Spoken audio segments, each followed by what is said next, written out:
咳嗽是一种常见的呼吸道症状，但咳嗽和肺癌有关吗？今天我们来介绍一下，请大家点赞、收藏并转发。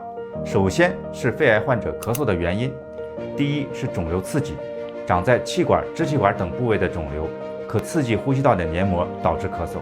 第二，阻塞气道，随着肿瘤增大会导致气道狭窄，同时刺激气道产生咳嗽症状。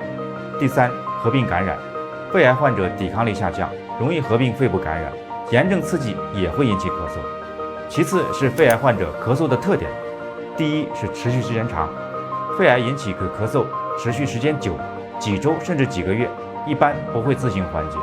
第二，性质特殊，肺癌咳嗽多为刺激性的干咳，当肿瘤侵犯血管时，可能会有痰中带血。第三，伴随症状，肺癌患者还可能伴有胸痛、呼吸困难、声音嘶哑、体重下降等症状。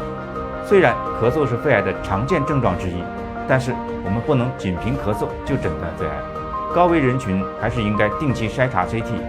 如果出现异常的咳嗽，建议及时到医院就诊。